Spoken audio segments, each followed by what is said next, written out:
Any affliction is always a great driving force, always an incentive for development. When we see affliction in a chart, the first thing we must do is ask ourselves the following question. What useful thing can we extract from it? What useful thing can we do to overcome this affliction? How can we use it? Under no circumstances should we justify problems and negativity through squares and oppositions. I have Venus square Saturn, so I will never get married. This is a wrong and absurd approach. It is useless to try to soothe an afflicted planet either. Afflicted moon in Capricorn. You don't know how to relax, how to rest, and any attempt to relax in the usual way is pointless. When people around you say, make more time for yourself, treat yourself to a massage, that won't work for you, unfortunately or fortunately. You will be able to relax through tension. Afflicted Venus falls into the Martian pole, becoming aggressive, rough, demanding, and dominant in relationships. If Venus is afflicted, we must elevate it to the higher pole, teaching it to negotiate and work in a team or couple. But the problem is that you won't be able to do this directly. The planet requires an unconventional approach. Afflicted Venus in Sagittarius. You have to look for partnerships being rather pretentious, setting a high bar regarding your expectations from the partner and interacting with people from an elite circle. This corresponds to the upper pole of Sagittarius, that of Jupiter. If the afflicted planet has a harmonious aspect, it doesn't cancel out the dissonant aspect of the same planet. The afflicted planet doesn't accept or embrace its function. Afflicted Mercury. The native always wants to redo, rewrite, or retell. Mercury is unsatisfied with its function, with the way it fulfills its psychological need. Afflicted moon is not satisfied with the level of life, with the level of comfort. Afflicted moon in Scorpio. The person is destabilized and out of sorts precisely when everything is going well, when the atmosphere is calm. She needs maximum tension to be able to relax, like watching a horror movie before going to bed. This principle applies to all planets, but especially to the personal planets because they directly relate to your psyche. Afflicted moon in Leo has a powerful need for self-assertion, while a harmonious moon in Leo just needs enough attention and praise. With an afflicted moon in Leo, I do not accept these motivations in me. For example, in the case of a Saturn moon natal or transiting opposition, I would be afraid to show that I need this attention and praise, which may of course create complexes. The afflicted planet denies itself, denies its sign, doesn't accept itself, and will therefore react very painfully to any manifestation of the sign. According to the squares principle, we take 2 to 3 steps forward and then 1 step back. The square destroys everything that is stagnant. The task isn't just to bring the planet to the higher pole, but to master the subject, to refine the skill. For you to achieve this goal, fate will place you in conditions that will force you to perfect the ability, to hone the skill, allowing you to develop the planet and bring it to the higher pole. For example, Moon square Uranus. Each time you try to plan your life, your plans will initially collapse, and that will happen regularly, but you mustn't give up on planning.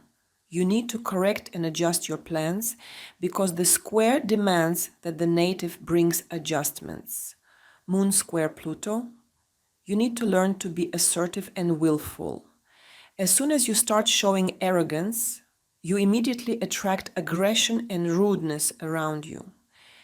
You then correct and adjust this trait, manifesting it in a more cunning and subtle way, refining the technique. At stage 1 of the step back on our graph, a correction is required. You start doing something and you regress. And that's when correction becomes indispensable. Most people give up completely at this stage, abandoning the task right after the initial phase of the square. Moon square Jupiter. Deep down, I know I am an expert, a guru, a know-it-all. My vital need is to teach, to be the smartest, to belong to the elite, to be the best. However, according to the square, I might not accept or embrace this in me. I feel uncomfortable expressing these qualities. For this reason, I might find myself in a perpetual learning process, constantly immersed in a flow of information. I may always feel like I'm not ready yet, that I don't know everything yet. I must dive into teaching and implement this strategy as best I can, without fear of failure. Remember that the square is a Martian aspect, so the absence of an immediate result doesn't matter. What's important is that I act here and now. In our example of the Moon-Jupiter square, I enter the upper circles of society, positioning myself as a guru, a mentor. Venus square Saturn. Venus is in severe need of Saturn. It lacks planning, control, discipline, and detachment. Logically, this creates negativity, the base state when Saturn, as the transformer, falls to the lower pole. This brings about the fear of money. I have a constant feeling that there is not enough money in my life or in the entire world. This can also lead to stinginess. I am frugal, I don't spend where it's not necessary, or I might buy an expensive car but use cheap gas. This fear is like a lack of vitamin C, and this fear must be transformed into adequate Saturn, which add equal to the ability to manage money, to count it, and set financial goals. The planet's position in a sign, for example, Venus in Capricorn, personifies the static. It is your base motivation. I want to save and conserve. If the planet, regardless of the sign, is in square to Saturn, when I begin to save and conserve money, it triggers fear. Here I must cultivate the Capricorn theme. As soon as I start saving and conserving, I need to set goals, put money aside. The aspect represents the dynamic. It's what happens when you activate the planet in the sign. It's important not to confuse the planet's sign position with the aspect. If Venus receives a square, you need to change Venus, your attitude towards money and relationships. If the Sun is in square, you need to change yourself, your personality. The transforming planet will show through, which means you are supposed to change the base planet. Remember that the transformer will always be at the lower pole in a square. The square can be compared to broken pieces. You need to gather them and repair the broken object. Sun square Jupiter. The more I become an expert, the more sense of purpose I have. This is what I need to repair. Mars square Pluto. The lower pole of Pluto corresponds to the shadow, a lack of willpower, cowardice, and softness. When I face others in a conflict, Pluto manifests at the lower pole. I lack willpower. I don't exert enough pressure in interactions with others. When I start working, I don't have enough drive or energy to finish the task. I become a hostage to the work, and Pluto drains all my energy. That's the dynamic. In the static phase is the deep-seated belief that I can't act, because if I start, I'll be crushed and I won't succeed. It's the belief that it takes too much effort to act, that being active is too stressful and difficult, and it's the fear of leaving the comfort zone. Opposition is an aspect of inner spiritual experience. We shouldn't compare oppositions and squares. Someone with a square will say their life is difficult, while someone with an opposition will claim their life is harder, each speaking from their own perspective. Square and opposition belong to different modes of energy manifestation. However, statistics show that squares are simpler and more obvious, while opposition is often more veiled, creating broader issues where the person doesn't always understand what's happening or what she should do.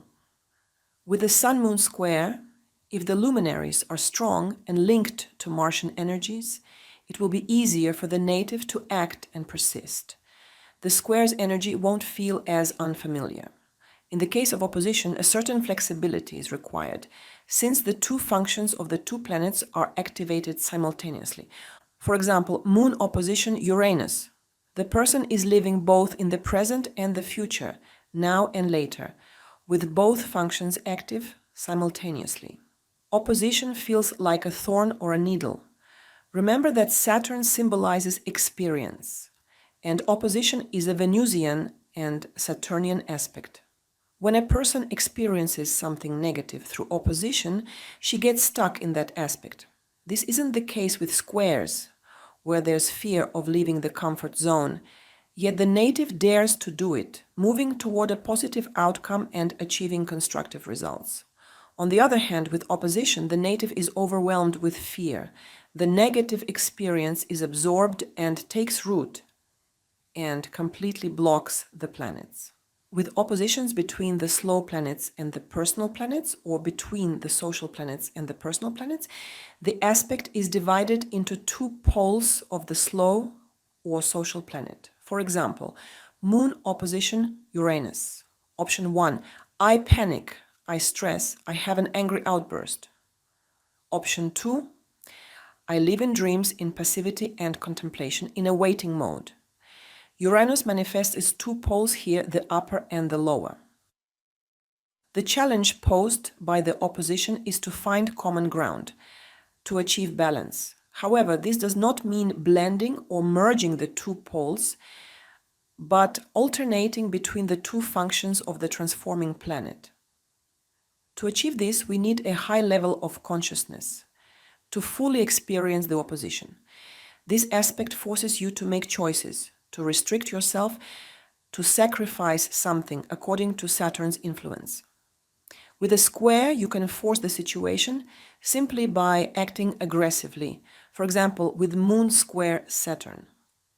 I want to set goals, I set those goals, and I push myself to achieve them. And when I do so, I obtain impressive results. But this approach doesn't work with an opposition. Instead, I am faced with options and must make a sacrifice, giving up some of my interests.